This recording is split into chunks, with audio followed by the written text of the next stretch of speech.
कोशिश में ही जीत है। बच्चे एक बड़े कमरे में खेल रहे थे। पास में बैठी हुई नानी सिलाई कर रही थी।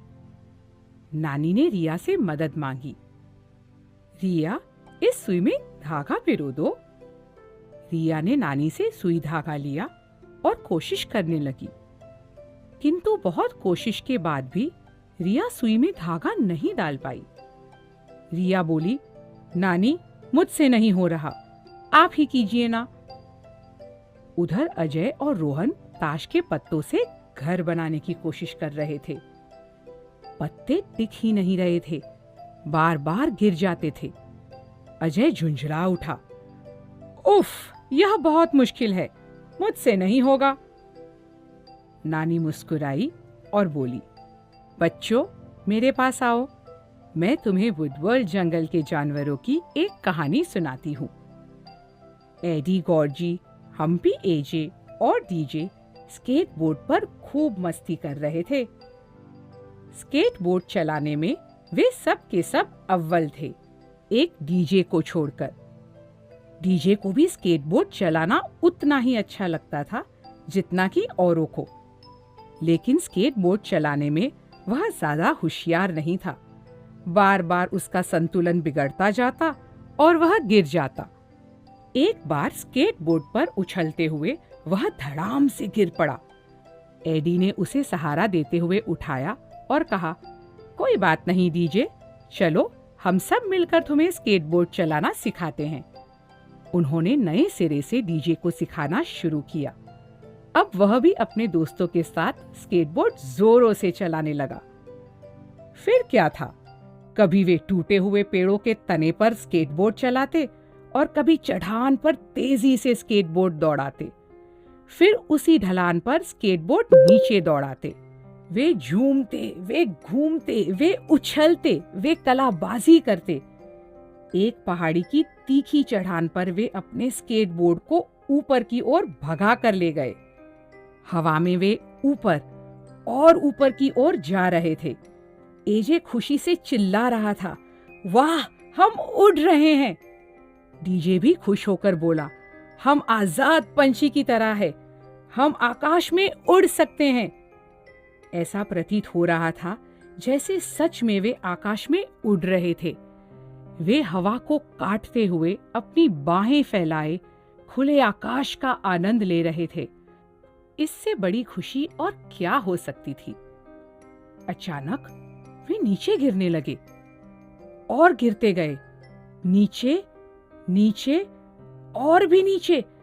धड़ाम से वे जमीन पर गिर पड़े। उई, उफ, हाय हाय।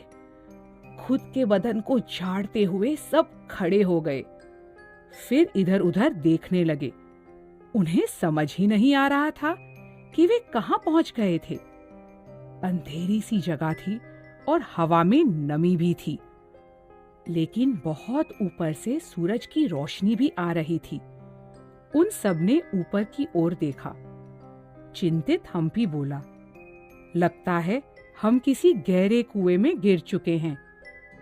एजे अपना सिर खुजलाते हुए पूछने लगा, अब यहां से हम कैसे निकलेंगे?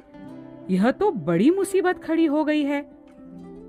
फिर गौरजी बोला, कोई रास्ता जल्द ही ढूंढना पड़ेगा, वरना हम यहाँ कई दिनों तक फंसे रहेंगे।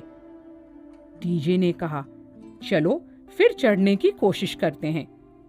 एडी तुरंत कुएं की दीवार तक गया और उसने चढ़ना आरंभ किया। एजे भी उसके पीछे चल पड़ा। दीवार पर उभरे हुए पत्थरों को पकड़ते हुए वे खुद को ऊपर की ओर खींचते चले गए, लेकिन पत्थरों पर काफी फिसलन थी। सहारा लेने के लिए एजे ने एडी के पैर को पकड़ लिया। धत तेरी! दोनों फिसलकर धड़ाम से नीचे गिर पड़े। एक बार मुझे कोशिश करने दो, ऐसा कहते हुए डीजे ने ऊपर चढ़ना आरंभ किया। उभरे हुए पत्थरों के सहारे वह ऊपर चढ़ता गया। उसे ऐसा आभास हुआ जैसे कोई उसके आसपास है। डीजे ने इधर उधर देखने की कोशिश की। अचंभा! सोचो तो, वहां कौन था? वह था मकड़ी जाति वाला मकड़ू।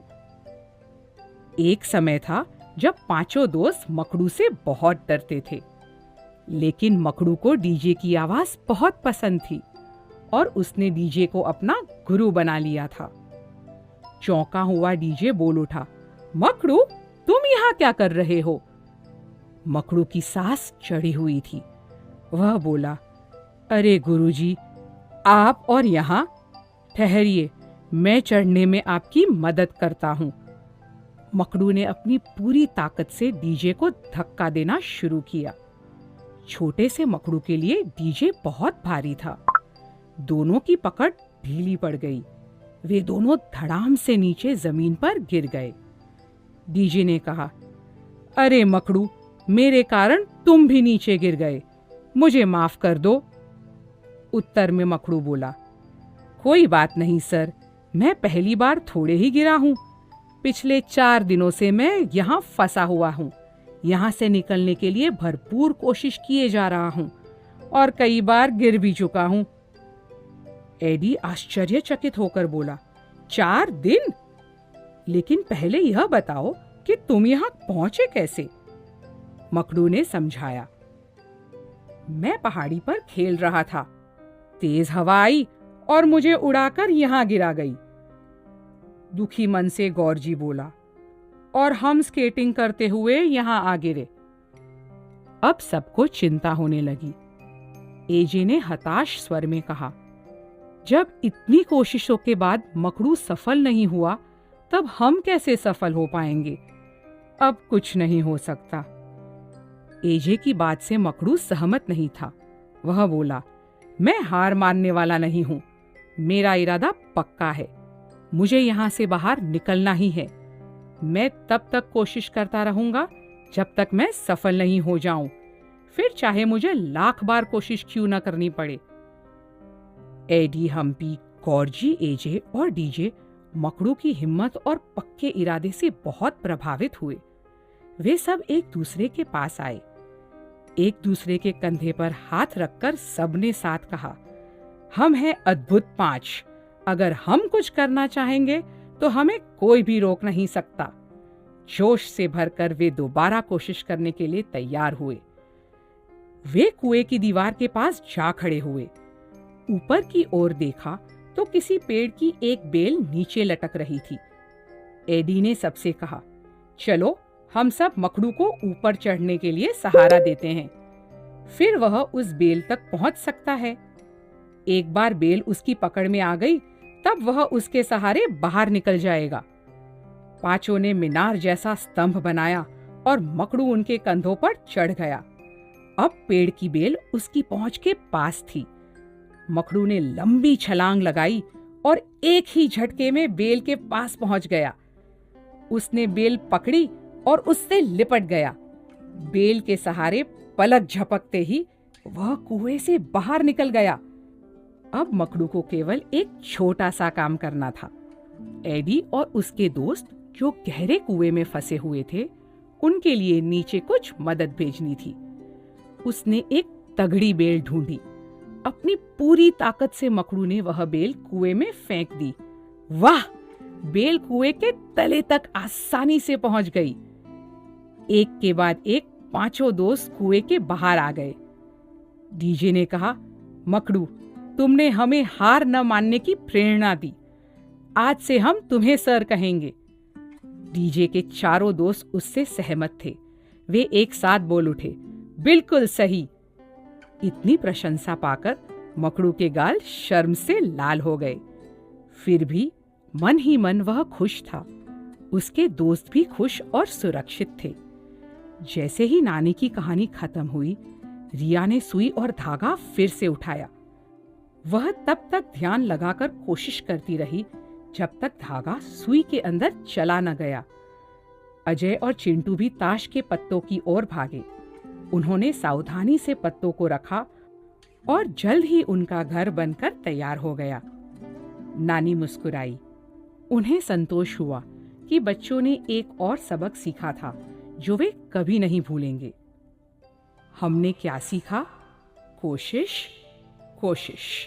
लगातार कोशिश करते रहो। अपना लक्ष्य पाने